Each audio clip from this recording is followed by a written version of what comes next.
Greetings to all melanated people all around the world. It's really a joy, it's a blessing, it's a pleasure being out here in nature and greeting you, lifting up my hands to you, bringing a message to you from a heart of gratitude, bringing a message to you with a heart from a heart of peace and love, knowing that I'm bringing a message of emancipation to you, knowing that the only how that this message won't work for you is if you do not put it to work in your life. Knowing that this message is a message of abundance, knowing that this message is a message of peace and happiness, knowing that this message is a message of restoration, a message of true salvation, knowing that I'm bringing the true gospel to you, the true good news. What better news can anyone bring to you more than the message of self-realization, self-discovery? That's the reason why, my brother and my sister, I'm encouraging you to prove what I am saying by putting what I am saying to the test. Now, the first thing I want to share with you is that you have to come to understand that the Bible addresses the human mind and must be interpreted psychologically. That the Bible is not literal, neither is the Bible secular history. That the Bible was written symbolically. That the Bible is parabolic in nature. And that the Bible is allegory, it is allegorical. So if you can understand that, you can accept that, then you will be willing to listen to what I have to say and put what I'm saying to the test. Now, 2 Corinthians 13:5 tells you this. This is what it says. It says, examine yourself, see if you have any faith or not. It says, don't you know your own self? Don't you know your own self? That Jesus Christ is in you? Now, my brother and my sister, if Jesus Christ is in you, you have to know in what form. And then, if Jesus Christ is in you, and you believe that Jesus Christ is a provider, and that Jesus Christ is a healer, and Jesus Christ is a savior, then we have to look and see what is in us, or what power that is in us, that can help us, or that can save us from whatever it is that we might be going through, or what power that is in us that can teach us how to make provision for ourselves and for others. What power that is in us that can allow us to become rich, or to discover our gifts and our talents and our calling.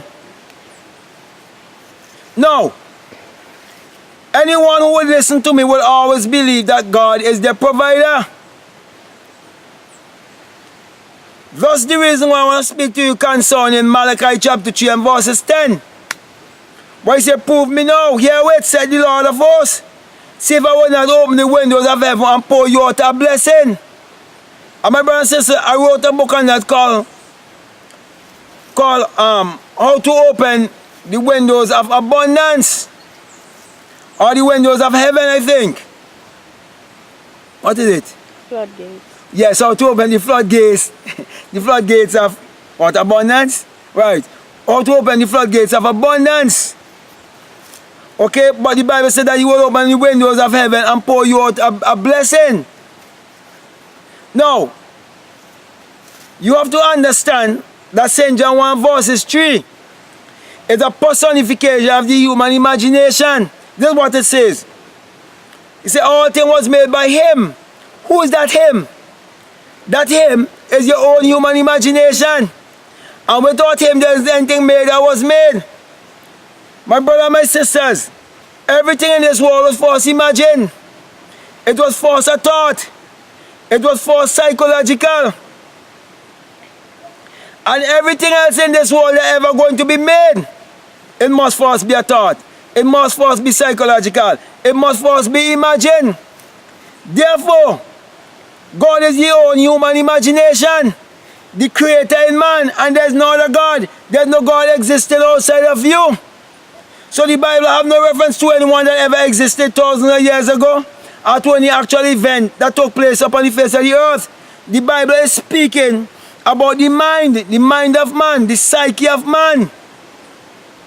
So the Bible addresses the human mind must be interpreted psychologically. So I'm telling you now how to prove your human imagination, how to put your human imagination to the test, and to prove Malachi 3:10, and to understand what it is speaking about. When you speak about tithes and offering, how to bring your tithes and offering to the storehouse. And I'm saying the storehouse of God is speaking about the mind of man, because God and man are one. So my brother, my sisters, when you understand, when you accept God to be your own human imagination, then you can put your imagination to the test. And Matthew 6:6 tells you to put your human imagination to the test. He said you mustn't be like the hypocrites who like to be seen and heard. He said you must go into your closet. The closet is the place within you. Because this is the house of God, this is the tabernacle of God, this is the temple of God. I say, and close the door, which is close your eyes, and see things through the mind of God. See things through the supernatural eye. See things through the eye of imagining. So my brother and my sister, there's something you want to manifest in this world. First of all, see it through your mind's eye. Visualize it first. And be the Joseph, the dreamer. Go to the end. See yourself in a place of prominence. Don't think about the in-between. Because that is the secret that is telling you about Joseph, the dreamer. Forget about Potiphar and Potiphar's wife.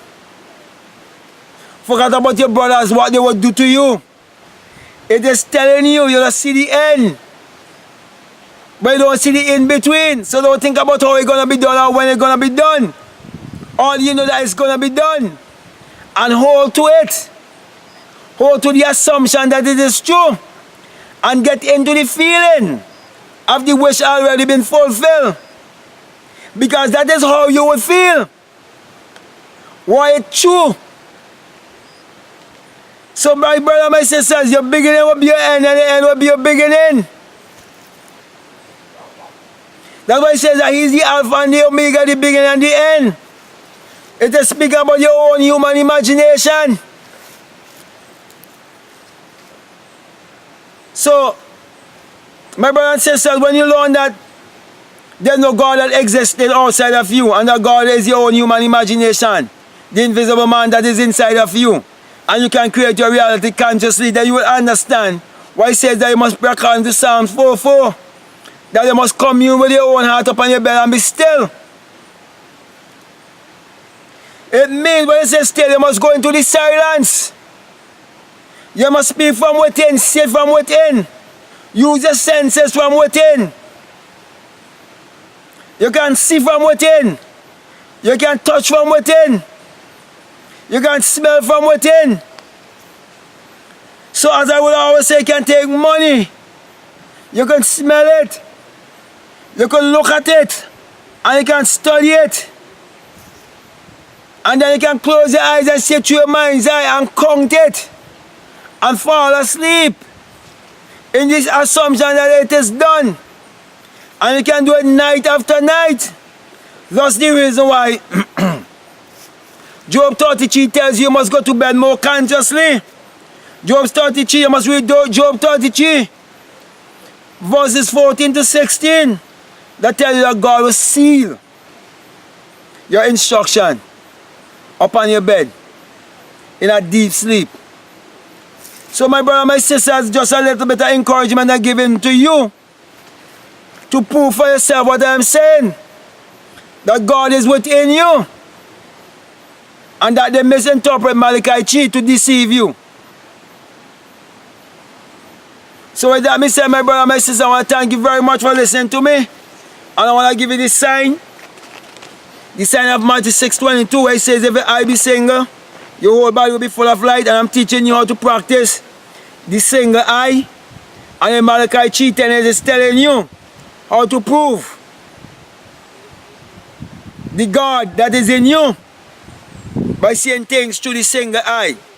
So with that being said, my brother and my sisters, I want to thank you very much, and I want to encourage you to support my ebook so I will be able to have a hard copy also and provide them for you that you can keep them, because the best thing you can do is to leave a legacy upon the face of this earth, because we are here to discover our true self, and when we discover true self and our true purpose, we have to share it with each other. So what you're doing for the generation that will come after. So that means I want to say peace, love you, I'm out.